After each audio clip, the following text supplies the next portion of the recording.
तुम परिहास में भी किसी का अमंगल करने की सोच बंद कर दो, तुम्हारा कभी अमंगल नहीं होगा।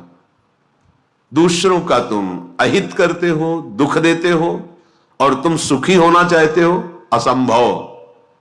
ये अज्ञान की वृत्ति हटा दो। परिहासे भी, मजाक में भी किसी को दुख मत दो, मजाक में भी किसी को ऐसे कटु वचन मत कहो जो उसके हृदय को छू जाए, हृदय को दुख पहुंचा दे।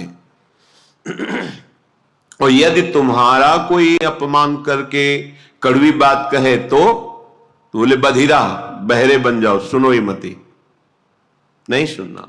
जैसे कोई पागल आदमी हमें गाली दे, अपनी कुचेष्टाएं हमारे ऊपर करे, तो हमें ये रहता है पागल है। ऐसे ही त्रिगुणात्मिका माया के द्वारा जिनके ज्ञान का अपहरण कर लिया गया है, सतमार्ग के पथिक की वो अवहेलना करें, निंदा करें, दोष दृष्टि करके, दोष निकाल करके उनको प्रकाशित करें, वर्णन करें, कोई फर्क नहीं पड़ना चाहिए, क्योंकि वो बेचारे पागल हैं। त्रिगुणात्मिका माया अविद्या के द्वारा उनकी बुद्धि मलिन कर दी गई है। इसलिए भगवत मार्ग के उपासक को जब कोई निंदा करे, गाली दे, कटुवचन बोले, तो बधिरा, बहरे की तरह हो जाना चाहिए, हमें सुनाई ही नहीं दिया, ऐसी उपेक्षा कर देनी चाहिए। पर हमारे द्वारा परिहासेप्यन्या अप्रिय कथन, हंसी मजाक में भी किसी का अप्रिय वाणी से अपमान नहीं करना, किसी की चुगली नहीं करना, किसी की निंदा नहीं करना। हमारी कोई करे तो बहरा बन जाना, सुनना ही नहीं। पूज्यपाद शिवड़िया बाबा जी महाराज कहते हैं, जब तुम्हारी भाषा में तुम्हारे को कोई अपमानित करे, निंदा करे, तुम ऐसे सुन के निकल जाओ जैसे विदेशी भाषा में जिसका आपको ज्ञान न हो, और वो फिर आपको कटुवचन अपशब्द कहे, तो आप ऐसे सहज में निकल जाए, आपको पता नहीं क्या बोल रहा है। जब पता हो क्या बोल रहा है फिर भी हमारे अंदर कोई फर्क ना पड़े, तो समझो हम उपासक हैं अध्यात्म मार्ग के। परेशान दोषानुश्रुतिमनु विलोकेंध नयन, जब दूसरे के कोई ऐसे हमें दोष दिखाई देने लगे कि देखो ये तो वृंदावन में आके ऐसा कर रहा है, ये तो ऐसा कर रहा है, या कहीं भी, तो समझना चाहिए हमारे पतन का समय आ गया है। पहचान है ये, परदोष दर्शन, परदोष वर्णन, परदोष श्रवण, ये परमार्थ में पर्दा डाल देते हैं, पता ही नहीं चलेगा अध्यात्म किसे कहते हैं। ध्यान से सुन लीजिए, साधन चल रहा है पर यह असाधन होता है, इसीलिए भगवदानंद की अनुभूति नहीं होती। परदोष दर्शन, परदोष कथन, परदोष श्रवण, ये तुम्हारे परमार्थ का अपहरण कर लेंगे। इसलिए परेशान दोषान श्रुतिमनु विलोकेंध नयनः, दूसरे के दोष ना तो आंखों से देखने हैं, ना श्रवणेंद्री से सुनने हैं, ना वाणी से कहने हैं। यदि ऐसा करोगे तो तुम्हारा भगवत मार्ग रुक जाएगा। भजन करने से जो भगवदानंद की अनुभूति होती है वो ऐसे उपासक को बिल्कुल नहीं अनुभूति होने देगा। ये बात छिद्रान्वेषण जिसे कहते हैं परदोष दर्शन, पर चर्चा, दूसरे के दोषों का कथन, पर दोष श्रवण, दूसरे की निंदा को सुनना। हम भगवत मार्ग के पथिक हैं, हमें बिल्कुल सावधान रहना है। ये बात जहां होने लगे, जो व्यक्ति करने लगे, जोर से बोलो राधा राधा और चल दो, उससे तुम्हारा मंगल नहीं होने वाला। उस व्यक्ति से जो परदोष दर्शन करता है, परदोष वर्णन करता है, परदोष श्रवण करता है। श्रीपाद कह रहे हैं, शिलावन्निश्चेष्ट परवपुषी बाधा लव विधौ। जब तुम्हें कोई कष्ट पहुंचावे तो पत्थर सरीखे हृदय के हो जाओ, कठोर हृदय, सह जाओ चुपचाप। जैसे पत्थर में चोट पहुंचावे तो कोई फर्क नहीं पड़ता, ऐसे ही तुम्हारे ऊपर कोई फर्क नहीं पड़ना चाहिए। ये भगवत प्राप्ति के लिए सहनशीलता अनिवार्य है। तो कोई भी हमें पीट के चला जाए, हम सह जाएं, ऐसे तो बहुत अत्याचार बढ़ जाएगा। नहीं, ऐसे तो कोई हमें पीट के ही चला जाएगा। नहीं, तुम्हारे समीप भगवद आश्रित हो, भगवान का रक्षा कवच लगा हुआ है। करो सदा तिनके रखवारी, जिम बालक राखे महतारी। आपको पुष्ट करने के लिए, परमार्थ का सूरवीर योद्धा बनाने के लिए भगवान थोड़ी छूट दे दें। भले किसी को अपमानित करो, इससे देखो कैसा लगता है। इसको अपमानित किया, बहुत दुखी हुआ, रो दिया प्रभु से, फिर प्रभु किसी न किसी रूप में शास्त्र, संतजन, गुरुजनों से समझाएंगे, ये तुम्हारी स्थिति ठीक नहीं है, सहना सीखो। जब ये द्वंद्वों को सह जाओगे तब महाप्रेम को सहने की सामर्थ्य आएगी। तुम द्वंद्वों में विचलित हो रहे हो, कोई अपमानित कर दिया, गाली दे दिया, तुम रो पड़े, फिर महाप्रेम को कैसे सहोगे? वो प्रभु तुम्हें समर्थ बनाने के लिए भले किसी को प्रेरणा कर दे, अन्यथा कोई ऐसा पैदा नहीं हुआ कि भक्त का बाल बांका कर सके।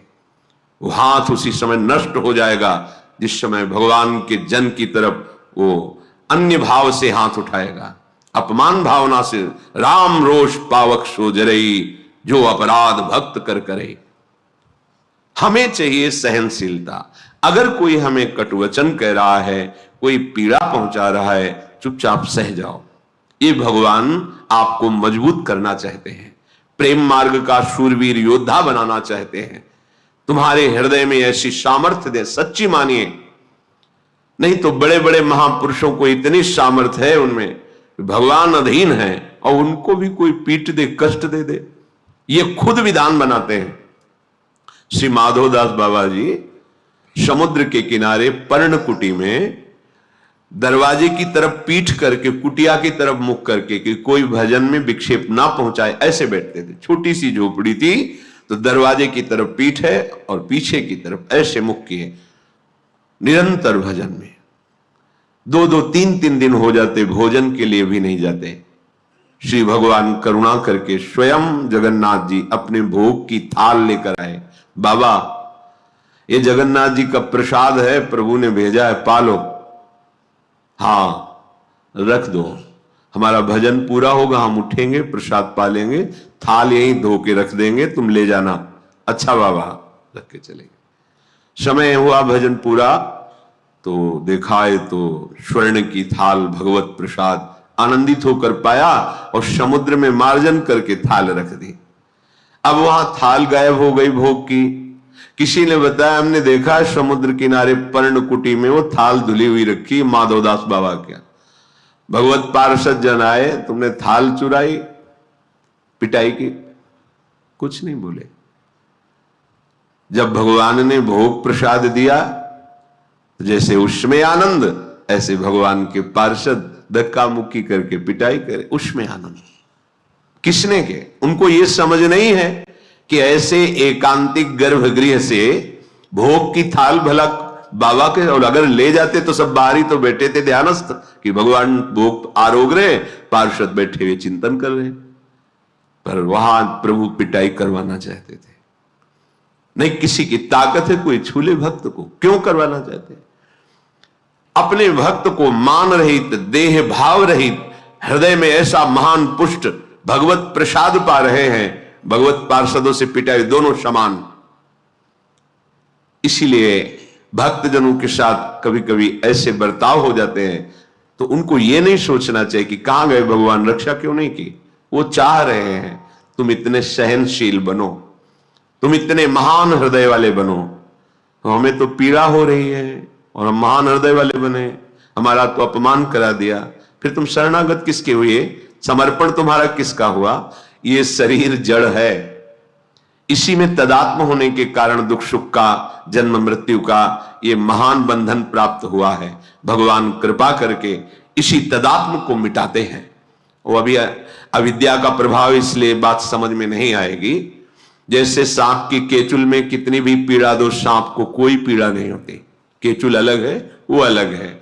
ऐसे ही आत्म तत्व में ना तो किसी दिव्यास्त्र का, ना किसी अग्नि आदि का प्रभाव होता है।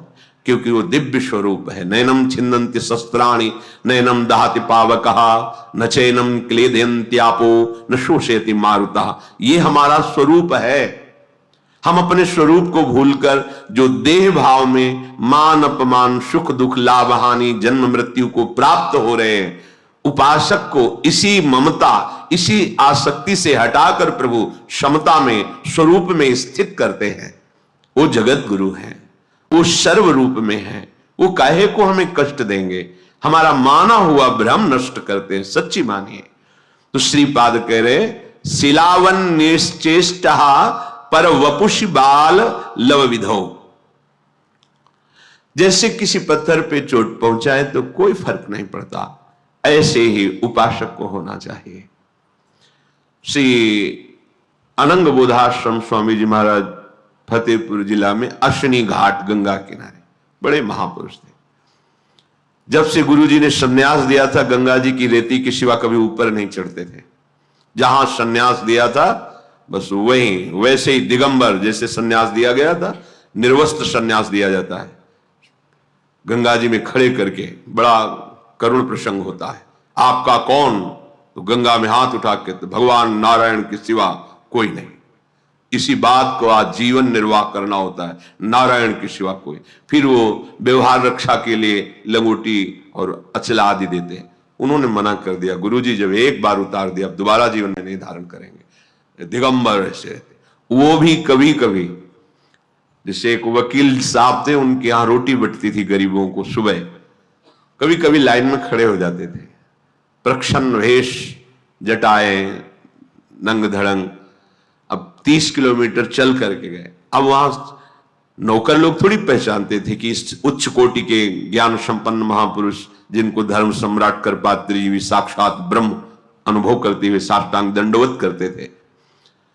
बेलाइन में ऐसे घुस जाते, वो धक्का मारते, फिर और जगह से घुसते, 2-3 थप्पड़ मारते, पागल है लाइन में पीछे खड़ा हो, 2-4 बार ऐसे पिटते, जानबूझ के चेष्टा करते। जो बांटने वाले मालिक थे, बंटवाने वाले, वो एक दिन आए, उन्होंने देखा अरे स्वामी जी गए साष्टांग दंडवत के। अरे स्वामी जी आप, अरे बोले तुम जाओ हमारा काम मत बिगाड़ो, चलो तुम अपना काम करो। उनको डांट दिया। हम नौकरों के होश उड़ गए कि अगर स्वामी जी ने कह दिया तो हमारा तो क्या होगा। जिनको मालिक साष्टांग दंडवत करा उनको हमने पीटा, ऐसा मुस्कुराए चले गए।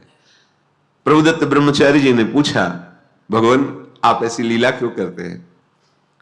तो उनका कभी कभी देखा जाता है अपने मन को कि अब कैसा लगता है, जानबूझ के महापुरुष जन अब कैसा लगता है। और यहां पूरी सावधानी की, इतना भी अपमान ना हो जाए। सुरक्षा कर रहे हो उसकी जो तुम्हें भगवत प्राप्ति में बाधा पहुंचा दे। और ये महापुरुष जो भगवत प्राप्त है कि कभी कभी जैसे होता है ना कि आज मनोरंजन करते हैं चलो, तो वो कभी कभी अब मन की स्थिति क्या है, हम डरते हैं अपमान से, निंदा से। वो कह रहे नीचा अपमानम शुदा, नीच पुरुषों द्वारा किया अपमान परमार्थ के पथिक के लिए अमृत है। सम्मानम कल्याति घोर गर्णम, सम्मान ये घोर विष है। तो कैसी अविद्या, हम विष को तो अमृत के समान पीते हैं और अमृत को विष मान लेते हैं। इसलिए कह रहे शिलावन निश्चेष्टा पर वपुषी बाधा लव विधो। तुम्हें कोई भी बाधा एक क्षण के लिए भी अंदर स्वीकार नहीं करनी चाहिए, बाहर से चाहे जितनी। देखो आपका अहंकार ये बात बर्दाश्त नहीं करेगा, ये अविद्या है, अज्ञान है। जब आप अपने स्वरूप में स्थित होंगे तो दूसरा कोई है ही नहीं। जिसे होता है कि फिर तो दूसरों को बहुत प्रोत्साहन मिल जाएगा, जब जो चाहेगा, ऐसा नहीं है। ये सृष्टि ईश्वर के द्वारा शासित है। लाखों लोगों में अलग अलग चेष्टाएं, अलग अलग भाव, लेकिन सबका शासन वो ईश्वर कर रहा है। नहीं जो विश्व में अपने को ही केवल तो वो सबका नाश कर दें, नहीं कर सकते। जितना उनके द्वारा विनाशकारी चेष्टा होनी है, क्योंकि विनाश का भी क्षेत्र भगवान का ही है। अगर सृजन का है, पालन का है, तो संहार का भी है। उतना ही कर सकता है, आगे नहीं। हजारों पशुओं में सिंह उसी को पकड़ेगा जिसका आहार निश्चित हो गया है। पूरा विधान से चलता है। ऐसा नहीं कि मनमानी यहां सब कुछ हो रहा है, सृष्टि में पूरा विधान से हो रहा है। कर्मों का जाल बिछा, हम अज्ञानी जीव वर्तमान की बात को देख करके केवल अनुमान लगाते हैं हमारे साथ गलत हुआ। लेकिन आप इसी जन्म की बातें अपनी देख लो, फिर आप देखो कि अगर इसका दंड ये, इसका दंड ये, इसका दंड ये, तो मेरी दुर्दशा क्या होगी। हम लोग अनजाने में, अज्ञान में बड़े बड़े अपराध कर देते हैं। एक लक्ष्मण रेखा सी वो आती है ना, चींटियां कीड़े ये हमारे घर में ना रहें, खींच दी, सैकड़ों चींटी सैकड़ों जीव मर गए। ये क्या हो रहा है? तुम्हें नहीं समझ में आ रहा है? अपराध बन रहा है। सब में परमात्मा तत्व विराजमान है। जैसे पृथ्वी में रहने का तुम्हारा अधिकार है, ऐसे तो जीवों का अधिकार है। छिप के लिए मार डालो, निकाल के बाहर फेंको, मार डाला, कुचल डाला ईंट से, ये क्या है? क्या उसका अधिकार इस सृष्टि में जीने का नहीं? तुम मनुष्य शरीर में हो तो केवल तुम्हारा ही अधिकार है। बहुत से ऐसे जिनको हम पाप नहीं समझते हैं, हमारे द्वारा बहुत से ऐसे अनर्थ होते रहते हैं।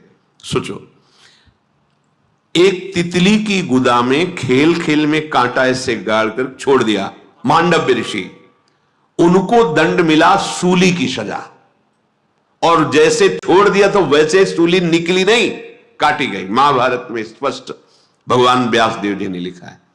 आप कितने जीवों की हत्या करते हैं, आपको दर्द होता है? अरे एक चींटी भी वही है ईश्वर जो तुम्हारे हृदय में, जो एक हाथी के, जो एक बड़े से बड़े के हृदय में ईश्वर, वो वहां बैठा हुआ है। क्या जाता है? आप अपनी सुरक्षा कीजिए। आप ऐसी जहरीली चीजें जिससे लाखों जीव, जो गुजरेगा उससे मर जाएगा, छोटा मोटा सब जीव।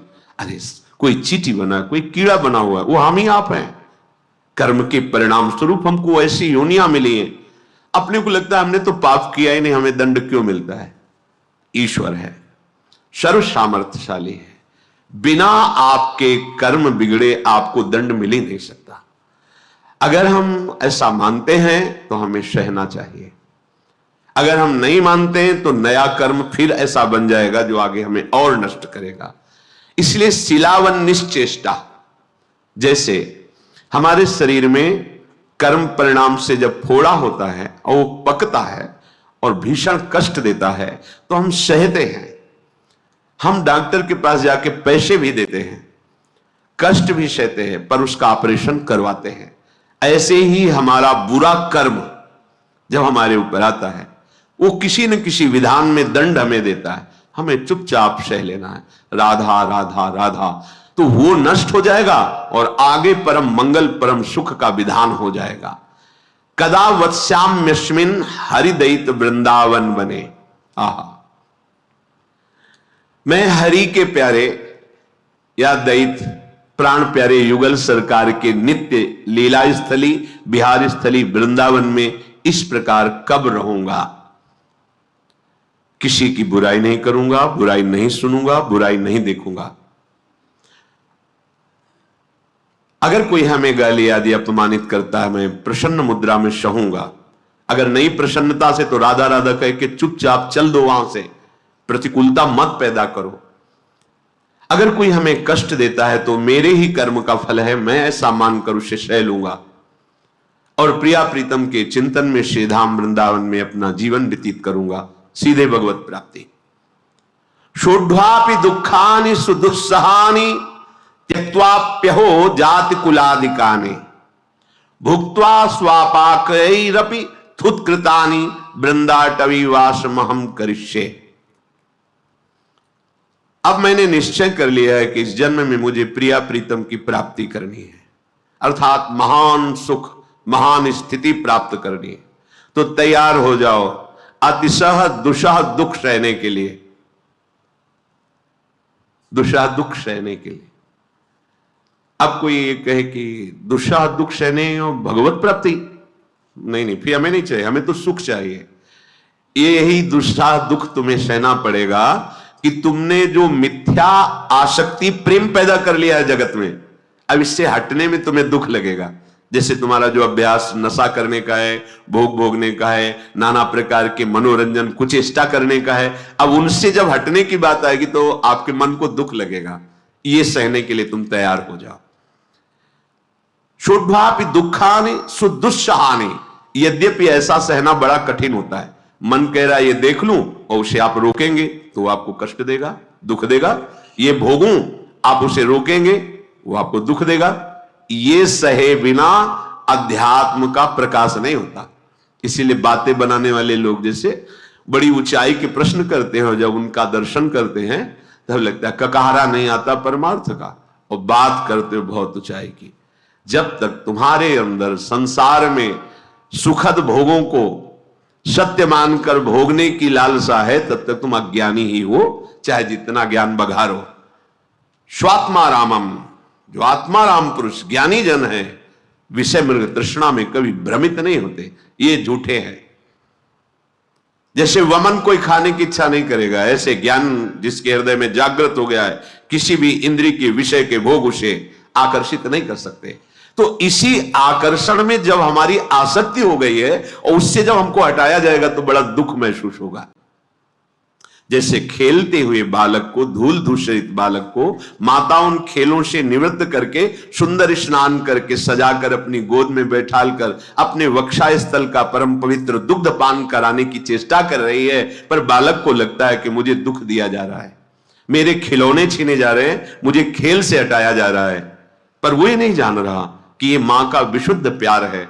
ऐसे ही मेरे परम वात्सल्य समुद्र सदगुरुदेव हरि, इनका विशुद्ध प्यार है। मुझे इस माया के खिलौनों से, काम क्रोधादि की गंदगी से हटाकर मुझे दिव्य आनंद में ले जाने के लिए, अपने प्रेमामृत का पान कराने के लिए इससे बिलक करते हैं, तो जो हमें दुख होता है उसे सहना पड़ेगा।